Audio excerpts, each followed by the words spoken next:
Okay. Hi everybody, I'm Claire, mainly for the camera, but I'm doing a presentation on Buddhism. Woo! So really quickly, I just kind of wanted to go over general what I'll be going over in the presentation. So just a general definition of what is Buddhism, and then who is Siddhartha Gautama, Siddhartha's teachings, and then Siddhartha's death and the branches of Buddhism afterwards, and then comparing and contrasting briefly Buddhism and Christianity. So yeah, getting started really quick. What is Buddhism? So Buddhism is a non-theistic religion, so it's the idea that they don't believe in a creator God. They believe in spirits and gods, but not a god particular to their religion. And so this is also the fourth largest world religion in the world. So if we look at the map, it's very located East Asian Pacific. And a lot of the where it's going to be mostly concentrated in. I know that China is lighter in color, but that's actually where most of the Buddhists reside. China's just such a big country. But you can see there's a lot of countries here, and then China and over here. And then you can still see that there's some influence in America as well, and Australia. So there's definitely some influence there as well. So Buddhism follows the teachings of Siddhartha Gautama, the Buddha, and so it follows his Four Noble Truths, the Eightfold Path, and then there's also a few other definitions and particular things that we're going to be going over. So yeah, and then Buddhism came during a time of discontent. Brahmanism was really on the rise there, and people started becoming really upset with the caste system and how rigid it was, and it was the idea of they didn't like the idea of you get what you get and you're stuck there. And so from this there was a lot of discontent in Brahmanism, but then there was also a lot of spiritual experimentation. So this allowed for Buddhism to kind of arise and flourish. And so again, the ultimate purpose for Buddhism is to basically live the best life that you can according to Siddhartha's teachings, and then escape samsara and reach nirvana. Samsara is the cyclical cycle of you live your life here, you die, and then you're reincarnated, and you're living this cyclical life of the idea of suffering here on earth.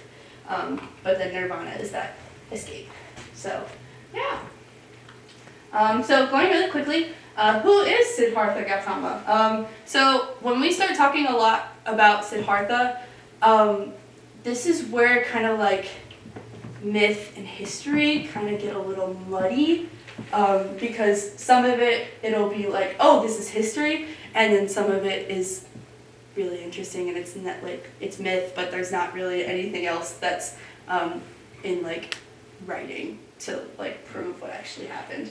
So it's thought to, or it's believed that Siddhartha was born around 563 to 486 BC to a local chief in Kapilavastu, and even then, a lot of the tales will say that Siddhartha was born to this really rich and powerful king, and not this local chief in this area. And so there's a side of mythological birth and prophecy. So when Siddhartha's parents, Siddhartha's mom was pregnant with Siddhartha, well actually, scratch that, go back. Siddhartha's mom had a dream that this white elephant basically entered her side and into her womb, and that was the prophecy that there was the prophecy from there that Siddhartha would either be this great and powerful ruler, or he was going to be this great religious teacher, almost like a savior. And so then afterwards, 10 months later, Siddhartha's mom did not physically give birth to him. She apparently went wandering about in a garden or something like that, and he just emerged from her side and was already walking and talking and all that stuff. So that was really interesting. So again, prophesied to be this great king or great religious leader, and so the parents were actually really leery of this because they were like, well, we would rather him be a great king than a great religious leader, so they isolated him and basically had him live in this life of luxury, so that he didn't like realize the suffering in the world around him and then go try to like seek a spiritual truth. So his life of luxury actually included, a lot of sources say like over 40,000 dancers, 3 palaces, and then at one point he's presented with 500 women, and that like to marry, and then he ends up marrying his hot cousin, so really interesting. And so again, he lived in isolation, and this just kind of, you know, he got to a point where he wasn't really content with his life of luxury, and so he left to go seek meaning in life. And that's where we get to the 4 sights. And so first Siddhartha goes out and he sees an old man, so he sees age for like the very first time. Then he sees a sick man, so he's seeing illness. And then he sees this man being carried to his grave, so he sees death. And then he sees an ascetic, the idea of like this person living this very extreme life of like disconnecting from the world around them. And so this actually is what inspired him to go out and seek like a spiritual truth. And so he left his family. Actually, his wife had just had a kid, and he decided, nope, I'm going to go and seek my spiritual truth, which was kind of interesting. So, yeah. And then, so again, he pursued a life of, instead of like extreme luxury like he went and lived a life of like extreme self-denial, so like really like disconnecting from the world. It's said that like he limited like the amount of breaths that he took, or like limited the amount of food that he ate. It's said that like he would live off like a spoonful of like, I forget what kind of food, I think it was beans, like for a day. It was crazy. And so then he realized, well, this isn't the answer either, and so he realized the middle path. And actually, he decided one day, he was like surrounded by a bunch of other ascetic teachers, and was eating like a decent meal, and they were like, that's wrong, and they left him. So that's when he decided to pursue the middle path and really try to figure out the meaning of life. And so he realizes this middle path, this idea of escaping both extremes, like away from both like the extreme really, really dwelling like on this world and like really, really denying like this world. So like finding that middle path.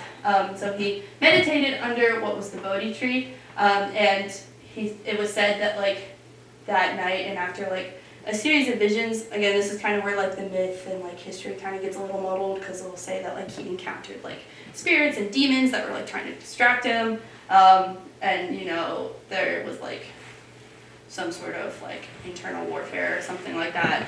I honestly don't remember the specifics, but then it said while he had like defeated all of those like those spirits and like those like longings and wants, he realized he was able to see all of his past lives, and then he was able to see the birth and the death of every single living thing, and then he was able to dispel all ignorance and desire, which is what is to said is to create this attachment to this earth. And so that's how he was able to achieve enlightenment. And so after that, he meditated for another 7 weeks, and then he, at the end of those 7 weeks, under that tree, it was said that he kind of reflected on like whether or not he should go out and teach what he found, because during that time, the other ascetics, if they like realized something, they wouldn't go out and teach it, they would keep it to themselves. And so this was kind of countercultural at that point, and so he was like, nope, I'm going to go teach. So he went to go on to teach his Dharma, basically like everything that he had learned, which will go into his teachings right now. So first, we're going to hit on the 12 links of dependent origination, which is basically the cycle of everything like coming to existence and then leaving. So basically the life of like the cyclical like cycle of like life and death. And so the first is the link of ignorance, so the idea that sentient beings have basic ignorance about the essential nature of things. And then there's formation, so the idea that like there is like you are like your solid self or like your permanent solid self, and there's consciousness. So this consciousness arrives from this formation, and then there's name and form. This is where this one started to get a little confusing. I read a lot of different sources and they all had different things on what this one meant. But the one description that I got was basically describes the moment of conception. So like the idea of like name is like the mental or like spiritual part, and then form is like your physical like embryo, like conception. And so like the entity of being has finally come into like existence, and after which development takes place. And then you've got your sixth sense faculties, which will like come over here. And so you've got contact, which is like, you know, like feeling. You've got sensing, which is like any like sensation outside of like what you can actually like touch, so like emotional sensations. Craving and thirst, so like the idea that your sensations intensify, and so that leads to this craving, this desire for worldly things. And then there's grasping, so the idea that you're taking action with this craving. And then there's becoming, which is the definition that I got. Is that through this grasping, one takes action, which is like karma, the idea of like your good karma and your bad karma, like all your actions there. And so one takes action with body, speech, and mind. And so, yeah. And then after that, it talks about like birth and like the idea of like you live your life, basically. And then old age and death. So that's the whole cycle of things. The idea of like this was the cycle that life went into. So then he taught on the middle path, so that idea of escaping those extremes of like self-indulgence and self-denial, but finding that harmony to be able to get closer and closer to nirvana. And so from that arises the Four Noble Truths. So the idea of the truth of misery and suffering, so the idea that there is suffering in this world and we see it all around us. The idea that suffering originates from desire or craving, which comes from ignorance, which is interesting. So like the idea that you're not really realizing like who you are truly as a person. So this like spiritual ignorance like realizes desire and craving. And so then we can escape this suffering through detaching from the desires of this world. And then there is a path to escaping this suffering, and that goes into the Eightfold Path, which is, you got, this is like shown a lot in this wheel here. And so you've got right view, right aspirations, right speech, right conduct, right livelihood, right endeavor, right mindfulness, and right concentration. So right view means the acceptance of like the Buddhist teachings. And so then right resolve talks about, you know, making like a serious commitment to like developing like the right thoughts and right attitudes. And so it also says like right resolve can also be, or right aspirations can be like right thought. So a lot of different words there for that. Right speech, so the idea of, you know, telling, like speaking in an honest way, but also speaking in a thoughtful and sensitive way, like one that promotes peace. Again, seeking that idea of like the middle path. Then you've got right action, which, you know, abstaining from any like wrongful action, so, you know, killing, stealing, behaving in a wrong way. So again, finding that harmony in the middle path. Right livelihood, which is like, it says like don't take place in like an occupation that is going to cause harm to others. Then you've got right effort, which means gaining control like of one's thoughts and then cultivating like a positive state of mind. Right mindfulness, which is like cultivating a constant awareness, spiritual and of this world. And then right meditation, which is developing deep levels of mental calm through various techniques which concentrate the mind and integrate the personality. So now, after Siddhartha's death, so he lived, he achieved enlightenment around like the age of like 35. And so then he died around the age of 80, and he was teaching all those years. And so after he died, there was these two major branches that developed. You've got Mahayana and then Theravada, or Theravada, and they both started developing. And then later on, you have your Vajrayana, which is also like Tibetan branch of Buddhism. So first, we're going to go into the Theravada Buddhism. And so this was the idea that Siddhartha was not a god. He was just a really good person, a really good teacher. And so he had a lot of good teachings, and like that aspect, he was just human. And then the idea of escaping samsara is only in a monasterial position. So if you're outside the monastery, like you can't achieve nirvana. And so the only goal and purpose in life is to escape samsara and to achieve nirvana. And the nice kicker, only men can hold monasterial positions. So if you're women, you kind of just have to, if you're a woman, you kind of just have to live your life and then hope that you're born a man in the next life. So, yeah. Then you got Mahayana Buddhism. So the idea that Siddhartha is a god and he is to be worshipped. But the idea that he's more of like a manifestation of the absolute, which is like the absolute truth of like unity of like this world and the spiritual world, and basically that like we're all unified under like the same thing. And so again, less emphasis on the monasterial like hierarchy, and you must obtain nirvana through self-effort. However, the Buddha is the one that helps you achieve like official nirvana. And I'd like, wait, scratch that, no. Through your efforts you achieve nirvana, but the Buddha is the one who helps you escape samsara.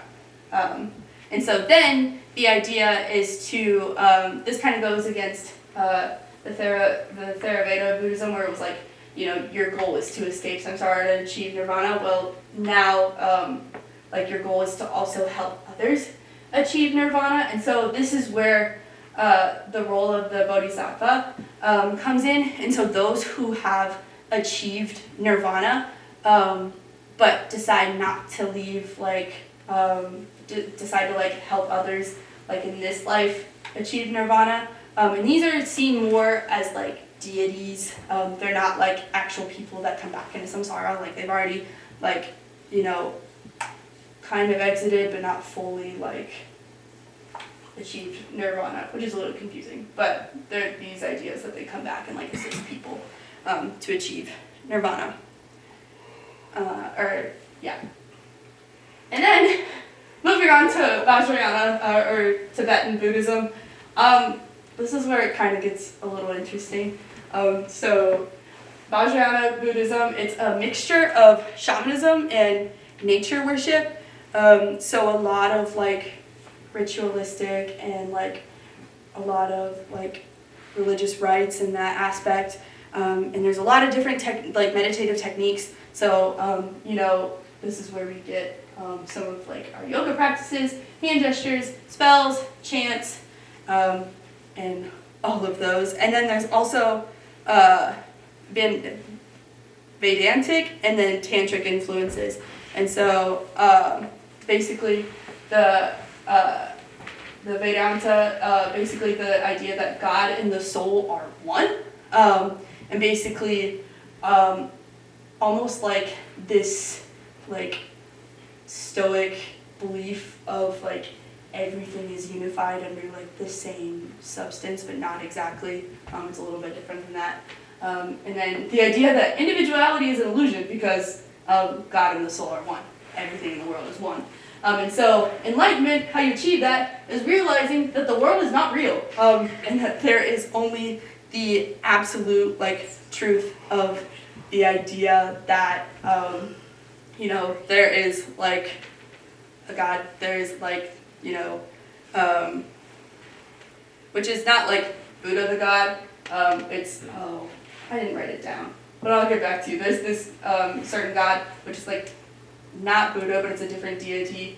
but really, really leans into the idea of unity, and again, this idea that, God and the soul are one, and that's what this God, really, really, digs deeply into. Then you've got the tantric influences, which the tantras are scriptures associated with the worship of Shakti, which is the mother universe. And so this is where you get your elaborate rituals and rites.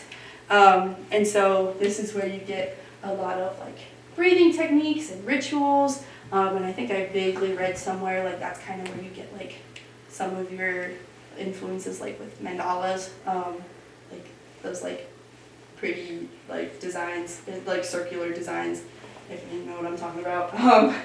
And then again, the idea that all things are interwoven into one reality. But then this idea that nothing is condemned, it is all a part of the design of the world. So some of the rituals that they have can be a little interesting, because the idea is to basically rile up this spiritual energy.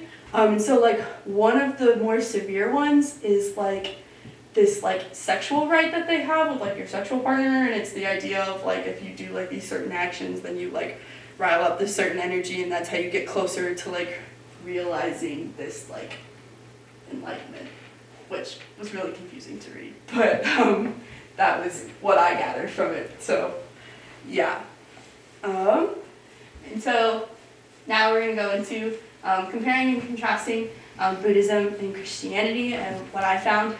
So we're going to first talk about purpose. So again, Buddhism talks a lot about detachment from this life to be able to achieve enlightenment. And so the idea of doing good, so good karma to be able to achieve nirvana, following the Eightfold Path and a lot of Buddha's teachings to be able to achieve that. And the goal is to escape samsara, to be able to achieve nirvana. And again, a lot of it is inward reflection of self. And I actually talked with a few people where a lot of it was the idea of the more that you inwardly reflected, the more that you could realize those good intentions. And if you had those good intentions inwardly, you're gonna be able to express those intentions outwardly and basically make the world a better place, kind of thing.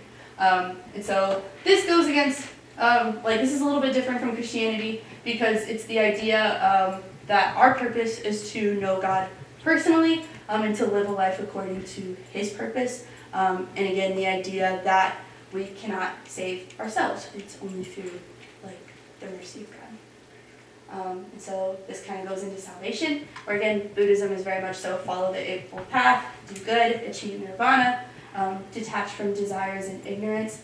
And then the idea that we cannot save, with Christianity, we cannot save ourselves on our own accord, but salvation is achieved through the salvation, or the sacrifice of Jesus, and the idea that we are good because of the sacrifice of Jesus. So not the idea that we do good intentions to make ourselves good, and be the best good that we can be. It's the idea that Jesus is the one who makes us good. And then going into eternity, I actually thought this was really interesting, because this is where I started drawing some of the similarities, which was the idea of you don't really understand afterlife completely, which as Christians we understand that we spend eternity with God and there's a heaven, but the idea that we can't fully comprehend it as human beings. But Buddhism is completely life after this life is a complete mystery. They have no idea what happens. And so it's the idea that actually Siddhartha talked a lot about discussion of nirvana would actually distort the reality of nirvana. So and also distort basically your actions. So it's the idea of stay focused on that Eightfold Path, and the middle path to be able to achieve enlightenment. And then Christianity, again, is the idea that those who have a relationship with Christ will be in heaven. So not the idea that just because we do good, we go to heaven, but the fact that Jesus is the one who saves us. But then also that God is an eternal God, and so because He's eternal, we spend eternity with him if we accept a relationship with him, which is where I also saw a contrast. The idea that Christians believe that there's a creation, there's a starting point, but Buddhists believe that this has always been like a cyclical cycle. There was no start. And there's no point on really contemplating it, because the idea is to live here and now and be the best person that you can be, like according to the Eightfold Path here. So just to wrap up, Buddhism, again, hits a lot on like inward self-reflection and self-improvement to be able to achieve enlightenment through the Eightfold Path and, living according to like the middle path, but then also a lot of like that meditation and self-reflection and the realization of like the 12 links that we talked about, and then also the Four Noble Truths, and realizing like the Buddha's teachings.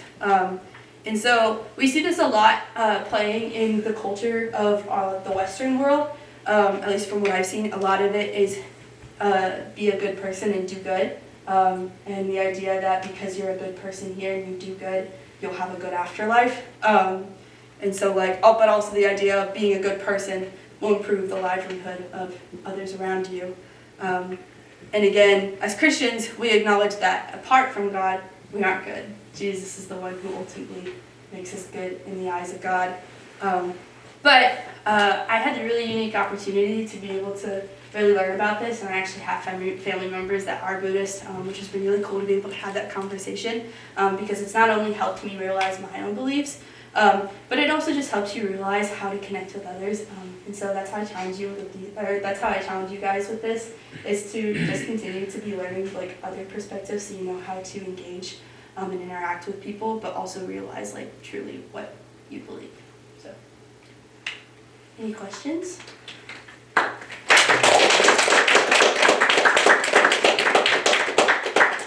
have a question. Mm-hmm. Just like very generally, I had a classmate who was Buddhist and used it as part of their photography project.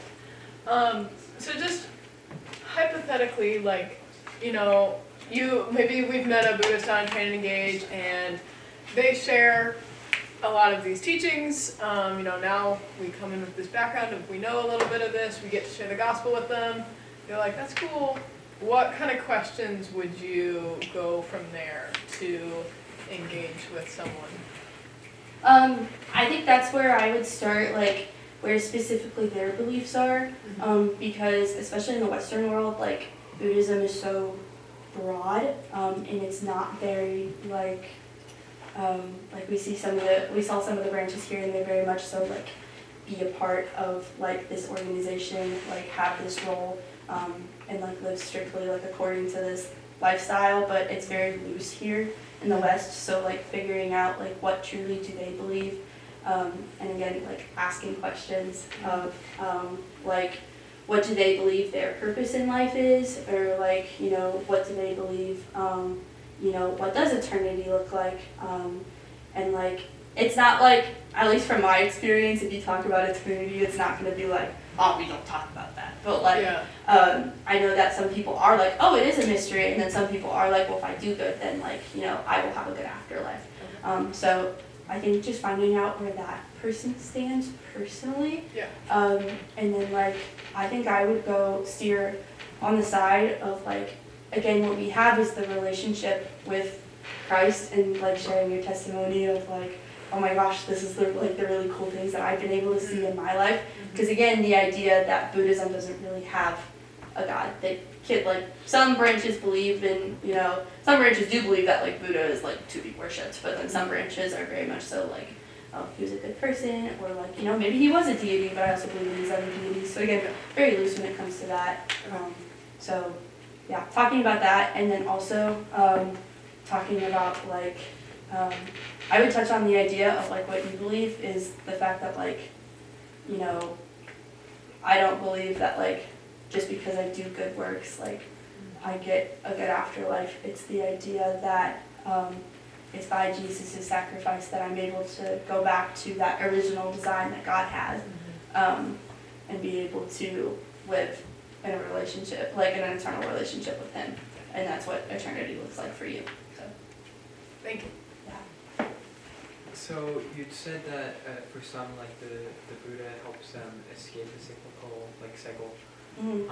And like generally how does deity affect like the everyday lives of people who are Buddhists? Like Hindus, I know it's like gods are affecting everything like in their lives. Is it? I guess. So some of that is like, at least from what I found, is that like the Hindu influence of like God and like deities do affect you. Again, Buddhism is so loose sometimes of like the idea of like achieving nirvana is through your works and like what you do. And so that's at least what I found was like, there are people that do believe in deities and spirits, and some actually just view those deities as just like spirits and that's it. But then I also know that like in Buddhism there's like the teaching of like the different like levels, or like this was something I like briefly came across, so don't quote me on it, but it was like the different like levels or realms of like life, and so like the gods and deities live in like a different like realm or something like that. And it was actually talking about how like animals like live in like spiritually live in like a different sect. So like yeah, I forget specifically what it was, but I remember coming across that briefly. So did I answer your question? Yeah. Okay. Okay, I have two questions. Mm-hmm. One question for the groups of Buddhism that don't believe Buddha is a god, do they still worship the different like statues and stuff? Like I feel like I've seen a lot of different statues and imagery in like Buddhist temples. Is that exclusive to one sect? Do you know? I'm not too sure, actually. I know that these branches were very much so, like, you see them a lot in, like, the eastern parts of Asia, but again, like, because of how, like, broad it is such a broad religion, like, some do worship them and some do view it as just, like, almost like something like good luck, or just, like, someone to look up to. So it can really vary. So, yeah, and those aren't the only three branches, so. Buddhist from Sri Lanka, it's just a way of life. So he's just a teacher. What he had to say was great information to change their lives, but there's no worship involved. Buddhists from China, there is a worship element. Mm-hmm. So that's where you'll see more of a Buddhas in temples and that kind of thing. And then the other question, how do you know you've achieved nirvana, or do you never really know until you like either get there or you don't? That wasn't really something that I like, not really anything that I saw in readings. It was just like, again, the idea of following the life of Siddhartha and coming to this realization. I didn't see anything like how we in Christianity were like, I've achieved salvation. Yeah. And we have confidence like in the faith of like, I have a relationship with Christ now, so that I will have like a relationship with him in heaven. Again, I think it's the idea of like, again, they don't really think about like Buddha's teachings are like, they don't really think about it because then like that takes away from what you're doing here on earth. But again, also the idea of you're in a cyclical life. Yeah. It's not the idea of like, I get this one life only and then, it's done when I'm dead, so. I believe it was on the slide for the Mahayana branch. I noticed the insignia that would later be the swastika. Is Buddhism the origin of that insignia? It's actually reversed. Yeah. And it actually is a part of Hinduism, actually. Mm-hmm. It comes out of Hinduism. But it's actually, I thought the same thing when I first saw it, but it's actually, Hindu said it's backwards. I knew that from I didn't even catch that when I got this image, I'm not gonna lie. But I knew that from. So Hinduism is the origin? So they don't refer to it as a swastika. That's a German thing. Mm-hmm. They have another name for it, but it's a sign of good luck. Oh, okay. Thank you. And that's across a lot of cultures. I know I've seen it in like some like Japanese culture things, and so like that's not just like it crosses cultures too. So. How have you? No, let me rephrase that. How do Buddhists see Jesus? Like, I'm assuming they see him as like a person who existed, but do they see anything else? So from the conversations that I've had, like, it's a lot of just like, he was a good teacher, and that was it. I didn't see anything in readings, about that, but, I mean, the idea that, like, he was a good teacher, a good person, but then, like, I could also see from the idea of, like, some Buddhists believe in, like, multiple deities, so, like, I'm sure there are people out there that are like, Jesus is a deity, but he's one of many. In Theravada Buddhism, if women can't achieve nirvana, how and why do they practice Buddhism? I didn't see anything specific in readings for that. Again, I think it would be the idea of like, you know, living according to like living, just the culture of it. I'm guessing like the culture of like living a good life, because it's kind of what's going on around you. But I didn't see anything like specific from that. That's just like, that would be my thought process from what I've gathered. So. To help reincarnate back into a man. If they do it as a woman, then it helps them. Would you say that a lot of Buddhists are like Buddhist because they were born into a Buddhist family or Buddhist culture? Like I know like in the Japanese culture, some of their beliefs, it's like to be Japanese is to have this belief. Would you say that to be true with a lot of the countries that are prominent in Buddhism? Do you know? That was also something that I didn't really, I know that I read somewhere that like some like countries that is like their religion. And so like, I'm sure that's like definitely a part of it. But some of it was like, you know, they recognize that it's a major religion in their culture, and so I'm sure that impacts it there. But again, I didn't really see anything with that, so. I would say probably so. The only here in the United States, it's grown in popularity because of the New Age movement, and so the yoga, the whole the whole idea of slowing down, centering yourself, those types of things have increased the idea of Buddhism, but not to the level of necessarily monasteries. The self-help culture. Yeah. Are there any countries or regions of the world Buddhists would consider, I guess, holy sites like Jerusalem or? I know that they talked, there was something briefly about like the Bodhi tree, like where he like had like achieved nirvana. I'm not gonna lie, I don't remember where that was. But like, you know, the idea of like bigger monasteries too, and also I know like specifically with Theravada, like some of the bigger monasteries like there, that's like super important. I remember coming across that. I don't know exactly where they're at, but. Thank you. So in Buddhism, you can achieve nirvana but still be alive here? It was, yeah, you know, it's, I mean, the idea of like, you know, when we achieve salvation, we don't just like immediately like beam up into heaven. But also again, the idea that there's not like a set, like, I've achieved nirvana, because that's not like, the goal in life is to know whether or not you achieve nirvana. It's like live your life like according, like best according to the teachings and hopes. There's not really that security. So in Mahayana Buddhism with the Bodhisattva, are those people who are alive today who know that they've achieved nirvana? So what I saw from my readings, it was a lot more of like deities. So, and this is where you kind of also like dip into the Vajrayana Buddhism, because they believe in that. Like I looked up like a list of their deities, and this was one of like a lot. And so again, the idea of like these deities are to like come alongside and help.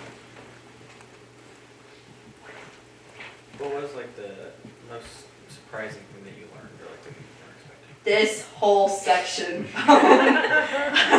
And also the idea of like, I guess I thought of it like from such a big Western context, of like I didn't realize all like the rituals and the rites and like, you know, the monastery, like the really strict monasterial positions, you know. I didn't really think of that. I thought of it from a very Western perspective of like, you know, peace, love, do good. So that was very much so my perspective, and I was definitely like proven wrong.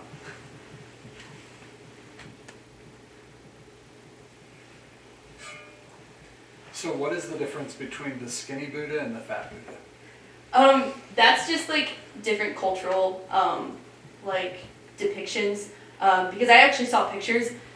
There's like a difference between like just image-wise, like the Buddha in China versus the Buddha in Japan versus like the Buddha in like Sri Lanka.